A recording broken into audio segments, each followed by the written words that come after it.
part of the 5 pillars of Islam, and it has arrived since February 19, and we are observing that religiously in our community in Barangay Datalblao. We respectfully observe it, and may mga programa po tayo sa ating barangay na nagpapakain po tayo or yung iftar tuwing hapon. Dati na po natin ginagawa yan nung konsehal pa tayo ng Bayan ng Columbio at umabot po sa ngayon na barangay chairman na po tayo ng pinakamalaking barangay ng Bayan ng Columbio, which is Barangay Datalblao. Last year po, during my first year in office is the same, and my uncle, the Honorable Mayor of Columbio, of course, the Honorable Governor of Sultan Kudarat, are helping me when it comes to this matter. In fact, the Honorable Governor of Sultan Kudarat, Dato Pax Ali Manguda Dato, together with Honorable Mayor Amir Bangelen Musali, are having an Islamic symposium relative to the Ramadan tomorrow, February 21, in the municipality of Columbio. So, to wrap that up, we are very much sincere in our desire to observe the holiness of the month of Ramadan and continue on our work whether or not it is Ramadan. Alright. Kap, in order to educate our kabombo, ano po yung significance nitong moon sighting sa bilang umpisa po ng Ramadan? Ano po yung simbolismo nito, Kap? We base our activities in the Islamic calendar on lunar activities. So, pagpasok po ng bagong buwan, doon natin nakikita yung pagpapalit ng kalendaryo or ng buwan. Comparing the Gregorian calendar to the Hijra calendar, you have 12 months. We only have 10 months. So, basically, once the moon is sighted, it is already a signal that Ramadan as a month has entered. So, yun po ang signal. Kapag hindi nakita yung buwan, hindi siya mako-consider na pasok na yung Ramadan. So what happened this year is nauna po si Saudi Arabia sa atin ng isang araw at tayo naman po from Zamboanga, Basulta, Basilan, Suluta, Witawi, Manila, and other parts of Region 12 ay hindi nakita yung, and Region 11, and hindi nakita yung moon. So meron tayong governing body which is the Darul Ifta, and they declare the validity of when to enter into Ramadan. Alright. So aside po sa pag-aayuno or fasting, Kap, ano pa po yung mga bawal gawin every time po na may Ramadan? And ano po yung mga values na tinuturo po ng Ramadan, Kap? Ramadan is not just only about abstention from eating, no? It also instill in every individual that discipline and of course yung ating pag-iiwas sa mga masasamang thoughts or pag-iisip. Kasama na po dyan ang desires ng ating katawan. No? Hindi tayo pwedeng magkaroon ng mga intimate contact with our partners, lalo na siguro sa hindi natin partner, and abstention from food, and it basically promotes the aspect of surrendering oneness to the Almighty Allah subhanahu wa ta'ala, and generally to be good and to remind us that people who have less can still survive without any extravagance. What I'm saying is, tinuturuan niya tayo how to endure without food like others who are less fortunate. Pinaparamdam sa atin na ang mahirap at ang mayaman ay pare-parehas sa mata ng Panginoon, ang Allah subhanahu wa ta'ala, dahil lahat tayo ay nakakaranas ng pagod, ng sakit, ng puyat at ng gutom, pero kailangan pa rin nating magpursige or magpatuloy. Alright. So, magandang point po yun, Kap. So, additional question po. Ano po yung, in line po sa celebration po ng Ramadan, ano po yung dapat isipin ng mga kabobo natin na may mga kinaharap na mga problema, na mga struggle sa kanilang buhay, Kap? Sorry, I didn't get that, ma'am. Ano Alright. ho ang problema na hinaharap ng Every individual. sa panahon po ng Ramadan? Yes po. Yes po. Well, magkakaiba naman ng social status ng bawat tao. Yung iba may trabaho, yung iba wala. So, basically, ang problema talaga, kahit hindi naman panahon ng Ramadan, is how to put food on the table. Especially on Ramadan. How to put food on the table. And that's just about it. Because mag-aayuno ka, magfa-fasting ka, wala kang source of income or meron kang source of income but it's just minimal or meager resources. So kung ang problema ang kinakaharap na tinatanong po ninyo, well, that is a challenge not only on the period of Ramadan but applies to day-to-day activity. Alright.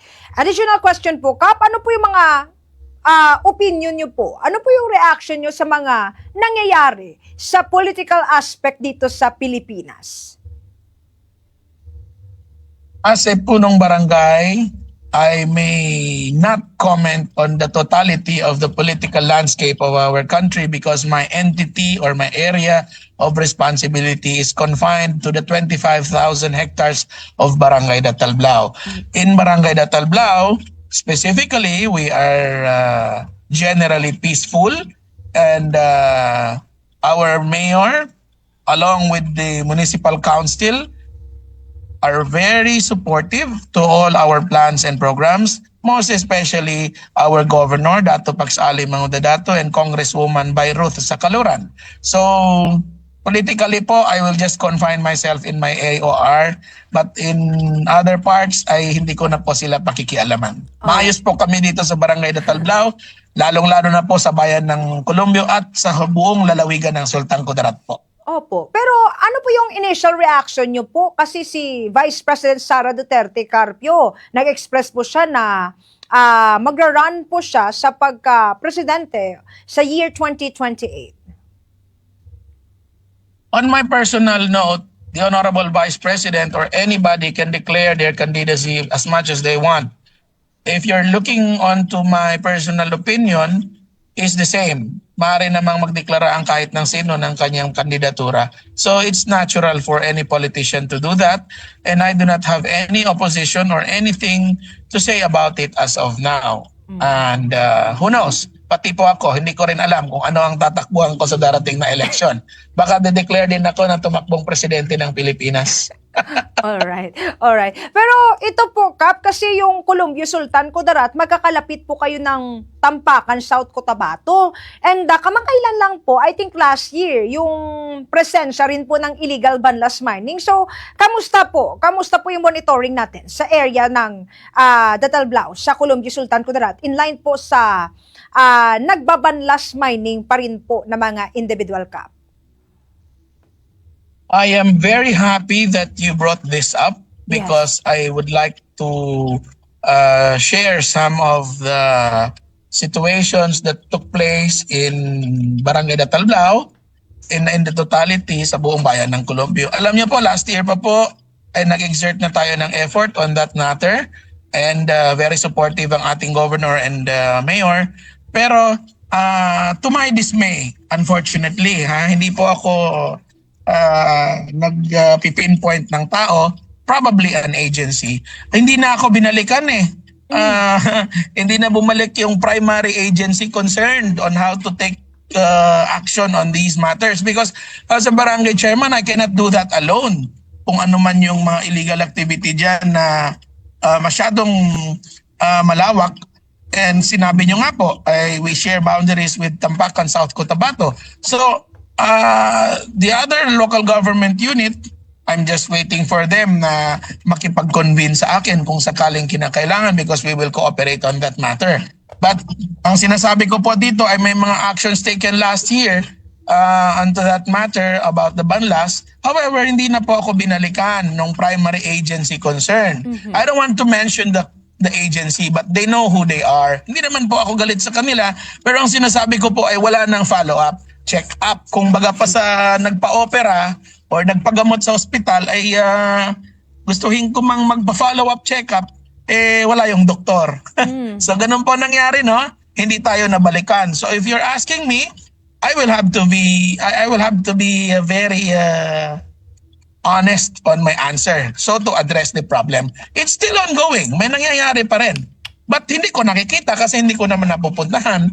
Pero na-observe ko yung presensya ng mga iba-ibang mga personalidad mula sa iba't ibang bayan, iba't ibang lalawigan pa as far as Davao del Sur, even from South Cotabato entering my barangay.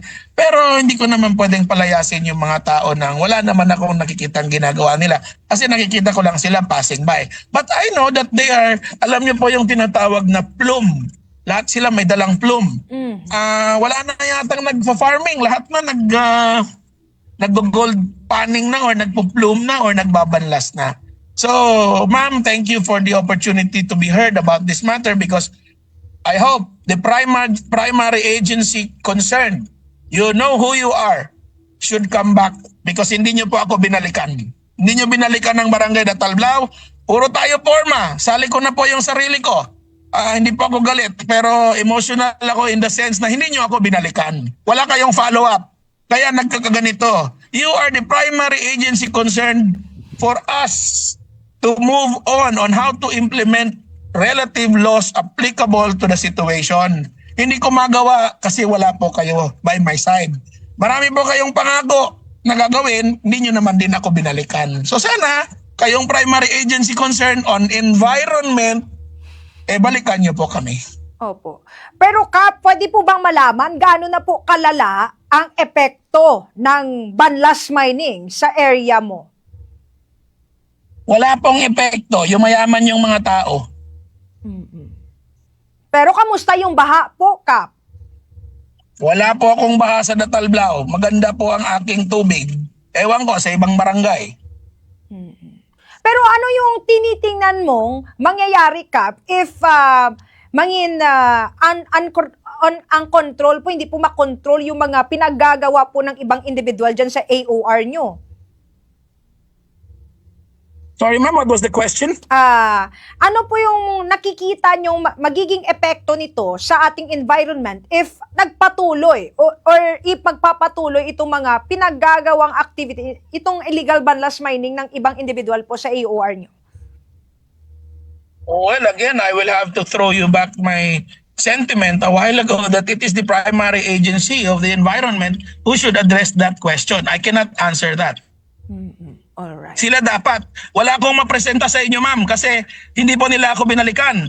Wala rin akong may sagot sa inyo kasi sila dapat yung gumagawa ng trabaho na yan, ibalik nila sa akin, kapitan, ito na ang sitwasyon. Pero wala eh. So, para mo akong tinatanong, ma'am, ng isang bagay na hindi ko masagot dahil wala akong investigation report. Alright. So, anyway, Kap, bibigyan kita ng pagkakataon. Siguro, Kap, your general message. Tsaka, syempre, panawagan nyo na rin po sa concerned agency in line po sa topic natin sa illegal banlas mining. Go ahead po, Kap. I'd like to thank your company, the Bongo Radio Coronadal, for having me here today. It is an honor, it is a privilege to be heard. And of all the people na mapagbigyan ng oras, precious time, ako pa yung napili ninyo.